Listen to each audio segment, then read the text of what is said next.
특별히 지난 한 주간 우리는 이태원 사태로 인해서 자녀를 잃고 슬픔 가운데 빠져있는 유가족들과 지인들의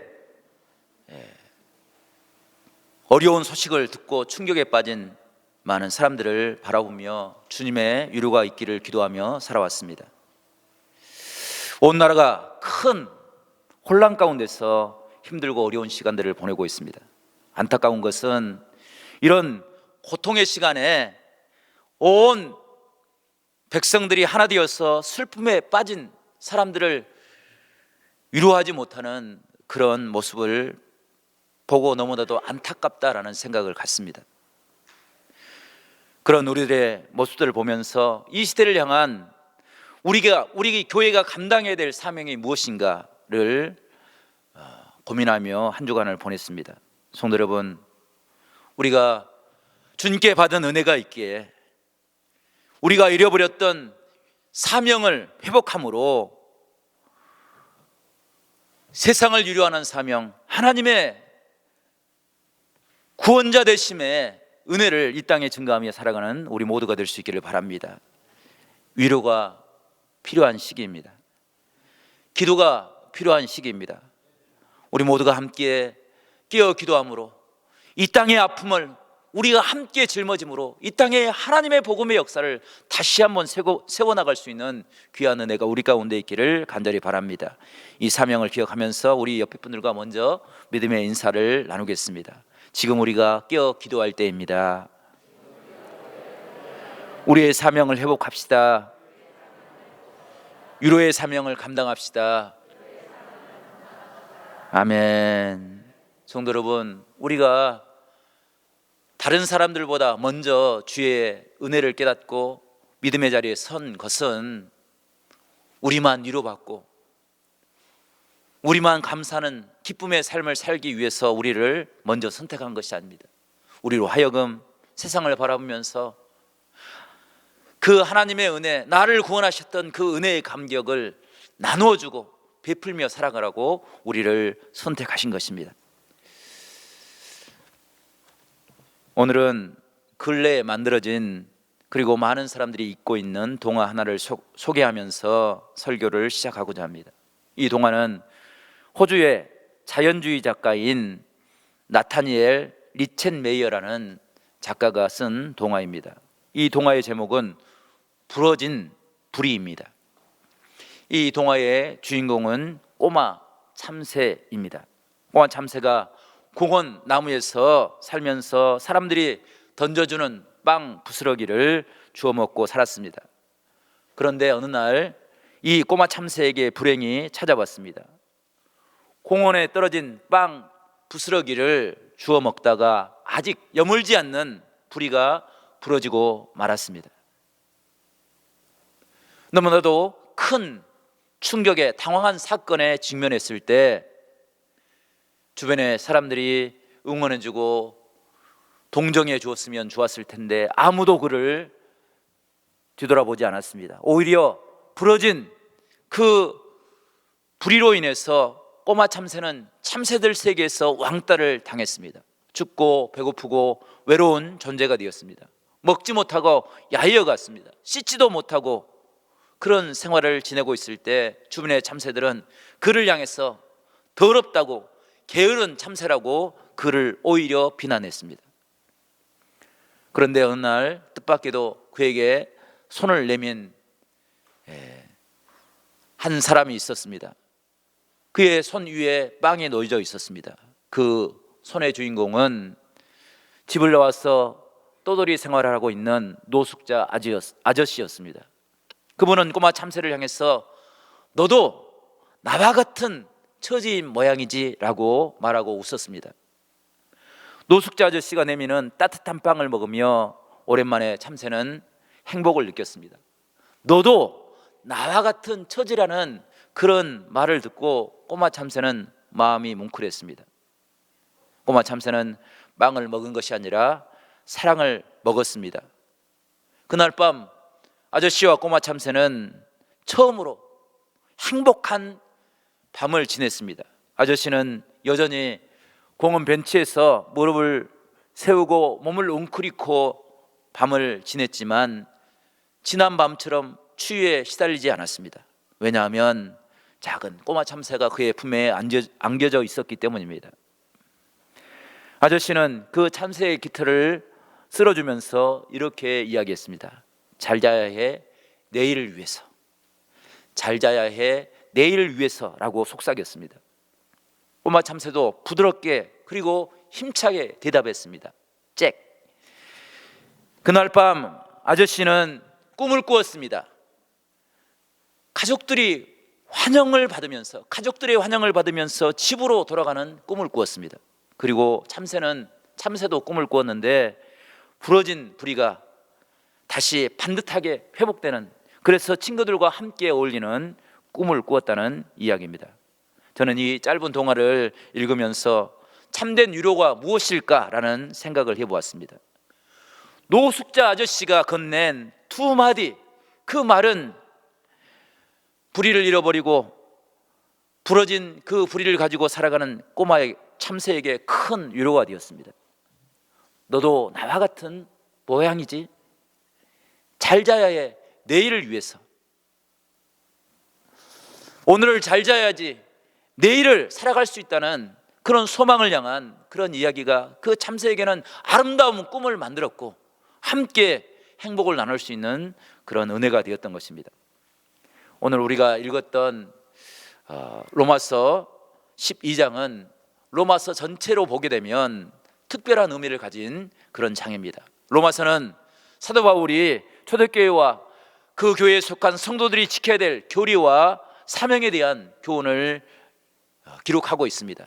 1절부터 11절까지는 우리 성도들이 어떤 존재이며, 그리고 우리가 어떻게 해야 연약함을 벗어버리고 의로운 존재로 거듭날 수 있는지에 대한 교리를 정리해 놓았습니다. 우리가 하나님 앞에 설 수 있는 것은 내 힘이 아닙니다. 내 능력이 아닙니다. 주님의 대속에 은혜를 베풀어 주셨던 십자가가 은혜가 있기에 우리는 주님 앞에 설 수 있는 것입니다. 그 선택받은 성도들이 어떤 삶을 살아가야 되는지를 12장부터 기록하고 있습니다. 삶의 현장에서 교리가 아니라 삶의 상황에서 우리가 실천해야 될 삶의 모습들을 12장부터 소개를 하고 있는데, 첫 번째, 우리 성도들은 하나님을 향해서 영적으로 예배하는 예배의 공동체라고 이야기하고 있습니다. 그래서 거룩한 산 제사를 드리는 삶을 살아가라 증거하고 있는 것입니다. 두 번째로, 우리 성도들은 교회 안에서 주님께서 우리에게 보여주셨던 그 사랑의 본을 따라서 서로 섬기며 나누며 살아가는 친교의 공동체다라고 증거하고 있습니다. 그리고 오늘 본문 말씀 보게 되면 세 번째로, 우리 성도들은 세상을 향하여 하나님의 복음의 은혜로, 우리가 경험한 하나님의 은혜로 세상을 위로하며 살아가는 공동체임을 증거하고 있습니다. 그 말씀이 오늘 15절에 이렇게 기록하고 있는데, 세상을 우리가 어떻게 위로할 것인지 15절은 이렇게 말씀하고 있습니다. 15절 말씀을 저와 여러분이 한번 읽어보겠습니다. 15절입니다. 시작. 즐거워하는 자들과 함께 즐거워하고 우는 자들과 함께 울라. 아멘. 성도 여러분, 주님께서는 우리가 세상과 동떨어진 삶을 사는 것이 아니라 세상의 즐거움에 함께 참여하며 세상의 슬픔에 함께 참여하며 그들에게 위로가 되며 하늘 소망을 증거하며 살아가라 말씀하고 있는 것입니다. 성도 여러분, 우리가 주의 성전에 나와서 정말 하나님의 은혜를 깨달아야 될 사명이 어디에 있습니까? 그것은 우리가 주님을 만남으로, 복음을 온전하게 깨달음으로, 슬픔과 절망과 어둠 가운데 갇혀있는 이 세상을 향하여 하나님의 사명을 살기 위해서입니다. 성도 여러분, 주의 사명을 감당하기 위해서라도 우리가 이 성전에서 예배할 때, 이 성전에서 엎드려 기도할 때, 이 성전에서 하나님을 찬양할 때 살아계신 하나님을 만나는 복된 믿음의 사람들이 될 수 있기를 간절히 축원합니다. 사명을 감당하기 위해서라도 우리가 깨어 주 앞에 엎드려 기도함으로 하나님의 귀한 영광을 볼 수 있기를 간절히 바랍니다. 어떻게 해야 합니까? 첫 번째, 우리가 감당해야 될 위로의 사명은 주님을 바라보게 하심으로 세상에 위로를 얻는 축복입니다. 우리 교회가 주는 위로는 세상이 주는 물질의 보상이나 투쟁이 아닙니다. 오늘 사도 바울이 12장에서 정리하고 있는 교회 공동체의 모습을 그냥 단순하게 여러 가지 생각나는 대로 나열한 것이 아닙니다. 그 나열의 순위는 우선순위가 무엇인지를 우리에게 이야기해 주고 있습니다. 먼저 하나님과의 영적인 만남, 하나님을 통해서 내 영혼이 변화되고 내가 하나님의 사랑을 깨닫고 하나님의 은혜가 무엇인지를 온전히 깨달음으로 하나님 앞에 살아있는 제사, 거룩한 예배를 드리는 삶의 모습을 먼저 이루는 것입니다.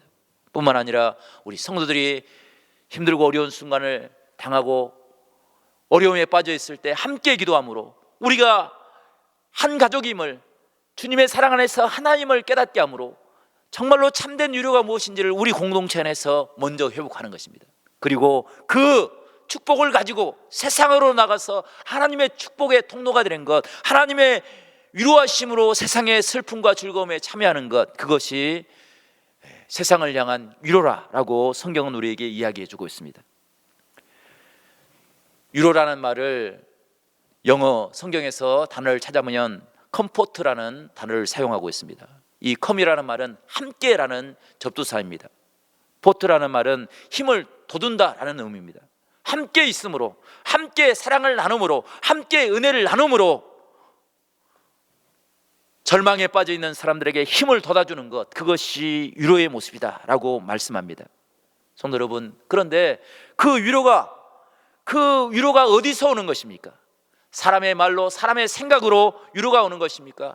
아닙니다. 그 위로는 주님의 은혜 안에서, 주님의 십자가 안에서 회복되는 것이 참된 위로인 것을 우리에게 이야기해 주고 있습니다. 세상의 힘으로는 고난의 고통을 이겨낼 수가 없습니다.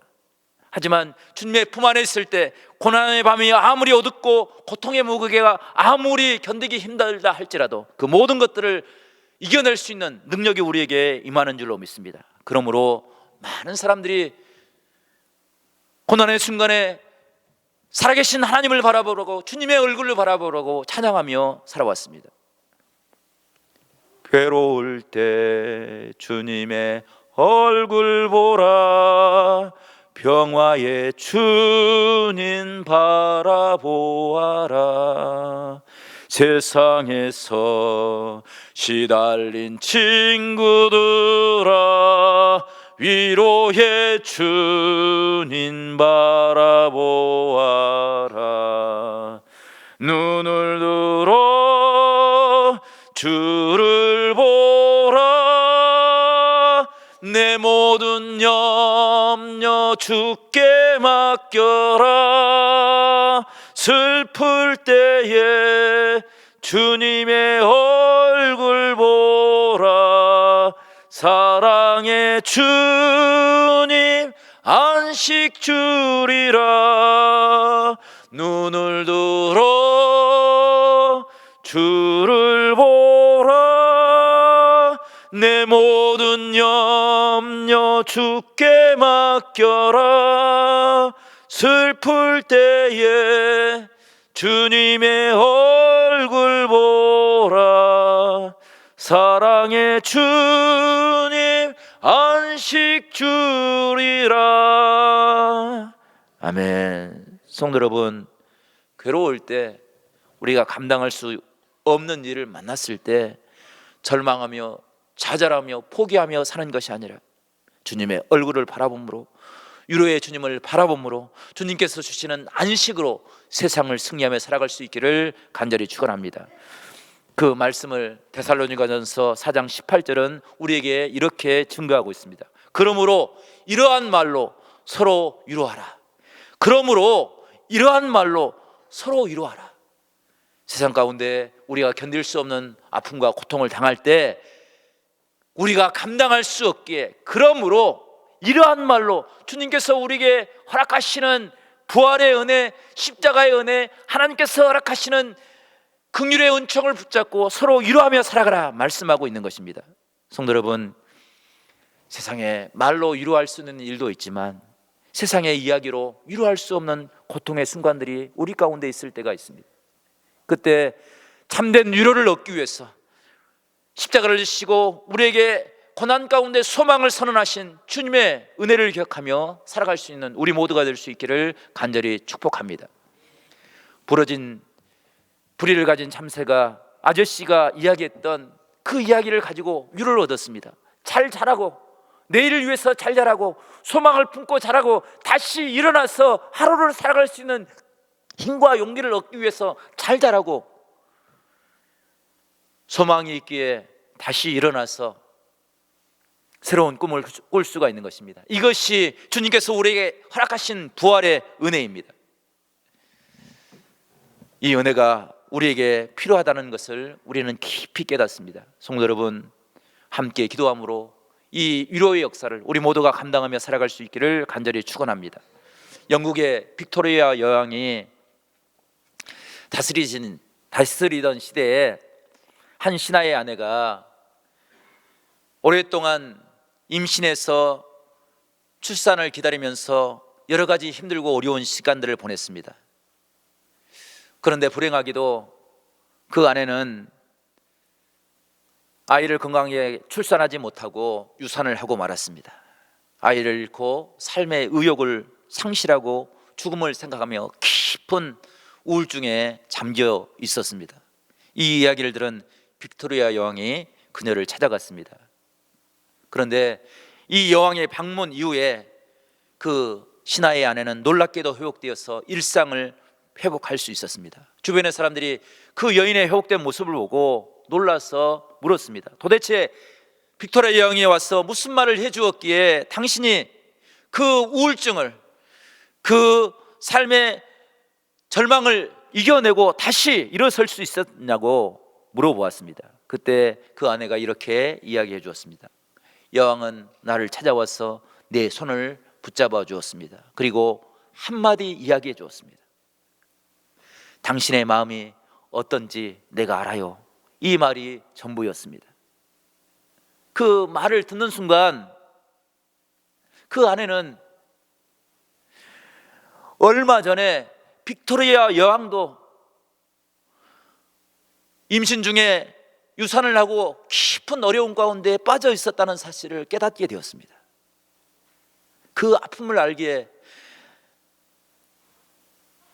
아무것도 아닌 나를 찾아와서 나의 손을 붙잡아주고 당신의 마음이 어떤지 내가 압니다 라고 이야기해 주었던 그 마음, 유산의 아픔을 이겨내기 위해서 몸부림치며 하루하루를 견뎠던 그 어려움의 시간들을 이겨냈던 그 여왕의 마음을 알았기에 그 신하의 아내는 다시 일어설 수 있게 된 것입니다. 이것이 우리가 십자가 안에서 깨닫고 붙잡아야 될 하나님의 위로의 은총인 줄로 믿습니다. 사도 바울은 그래서 참된 위로를 오늘 16절에 이렇게 이야기합니다. 16절 말씀 제가 읽어드리겠습니다. 서로 마음을 같이 하며 높은 데 마음을 두지 말고 도리어 낮은 데 처하며 스스로 지혜 있는 채 하지 말라. 아멘. 성도 여러분, 이 말씀이 무슨 말씀입니까? 주님께서 사람의 몸을 위시고 가장 낮은 곳에 서서 십자가를 지시고 고통당하셨던 그 놀라우신 하나님의 은혜, 그 은혜, 그것만이 참된 위로가 될 것을 이야기해 주고 있습니다. 사람들은 내가 경험했던 것을 가지고 위로하려고 합니다. 하지만 그것으로는 참된 위로를 얻을 수 없습니다. 주님이 지셨던 그 십자가의 놀라운 은혜를 우리 모두가 다시 한번 기억하고 그 은혜로 세상을 향한 하나님의 생명의 역사를 이뤄나갈 수 있는 복된 믿음의 은혜가 우리 가운데 있기를 간절히 축복합니다. 두 번째로 우리가 감당해야 될 위로의 사명은 선은 반드시 이긴다는 그 진리를 바로 세워감으로 하나님의 살아계심을 이 땅에 드러낼 수 있어야 됩니다. 세상의 논리는 힘의 논리입니다. 힘을 가지면 모든 것을 다 할 수 있다고 생각합니다.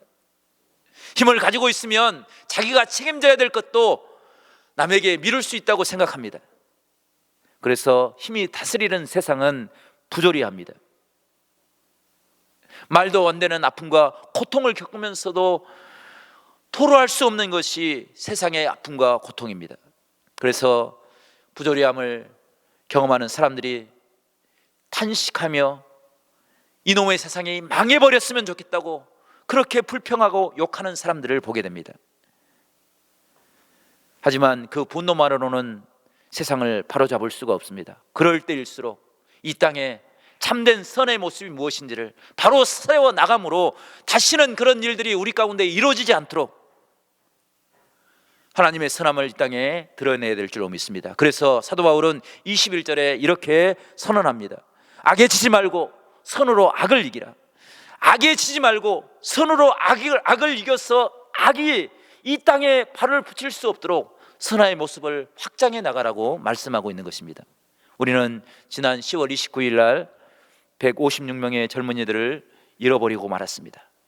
그 젊은이들은 먼 나라 사람들이 아닙니다.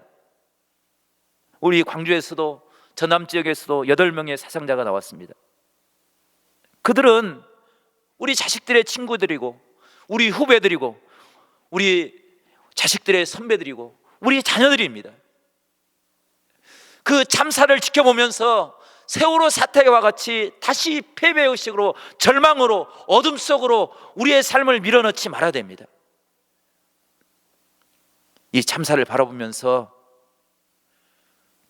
빛 대신 하나님을 기억하고 그 빛 대신 하나님의 은혜로 이 땅에 세워져야 될 의로움과 하나님의 공의를 기억하며 우리가 함께 힘을 모아 기도해야 될 줄로 믿습니다. 슬픔에 빠진 사람들을 바라보며 지나치는 것이 아니라 그 아픔에 함께 동참하여서 그들을 위해서 눈물을 흘려줄 줄 아는 그런 신앙의 모습을 우리가 회복할 수 있기를 바랍니다. 이태원 참사가 일어나기 전에 그 참사가 일어날 것을 예고하고 신고했던 11건의 신고가 있었습니다. 그러나 책임 있는 사람들 아무도 그 일을 처리할 사람들이 아무도 없었습니다. 그 상황에서 우연히 그 지역을 다른 신고로 출동했던 한 경찰관이 그 사태의 심각성을 알아차리고 도움을 구했지만 도와줄 사람이 없었습니다. 그래서 홀로 목이 쉬도록 사람들을 향해서 외치면서 그 길거리를 정리하는 모습이 인터넷에 소개되었습니다. 사진을 잠깐 보겠습니다. 저분이 바로 김백경 경사입니다. 사람들에게 외치고 또 외쳤지만 그의 힘으로는 참사를 막을 수가 없었습니다. 그 모습을 보고 많은 사람들이 그 경찰관을 칭찬했습니다. 하지만 본인은 이렇게 말하고 있습니다. 저는 당연한 일을 했을 뿐입니다. 그런데 그 당연한 조치가 너무나도 부족했습니다. 제 부족함으로 인해서 유가족들에게 더 많은 고인들을 살려 보내지 못했습니다.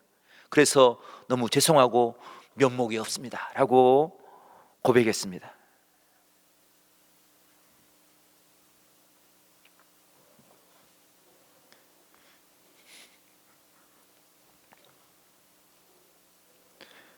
책임을 져야 될 사람들은 자신의 자리를 지키기 위해서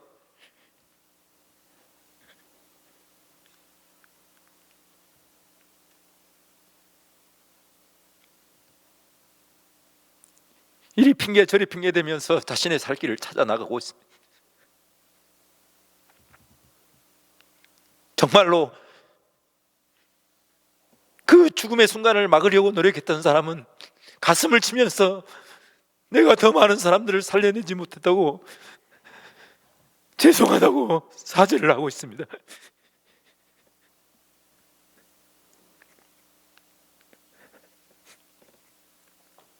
우리 시대가 이런 시대를 살아가고 있습니다. 성도 여러분, 우리가 깨어나야 되지 않겠습니까? 이 아픔의 현실을 부여잡고 눈물로 기도할 때, 새벽을 깨우며 주의 은혜를 구해야 될 때, 그때가 바로 지금입니다. 이 아픔을 남의 아픔으로 치부해버리지 말고 그 아픔을 함께 나눠줌으로 이 땅에 하나님의 위로의 역사가 이루어질 수 있도록 우리가 함께 노력하며 기도할 수 있는 그런 신앙의 모습을 우리 모두가 회복할 수 있기를 간절히 바랍니다. 다시는 이러한 어려움이 일어나지 않도록 의로움을, 공의로움을 이 땅에 세워나갈 수 있는 그런 위로의 역사를 우리 교회가 감당할 수 있기를 간절히 바랍니다. 오랫동안 우리는 코로나19 상황을 지내오면서 교회가 감당해야 될 사명들을 잃어버리고 부끄러운 모습으로 살아왔습니다. 이제 깨어나서 이 땅을 위로하는 복된 믿음의 사람, 이 땅을 구원하셨던 하나님의 은혜를 드러내는 복된 믿음의 사람들이 될 수 있기를 간절히 축원합니다.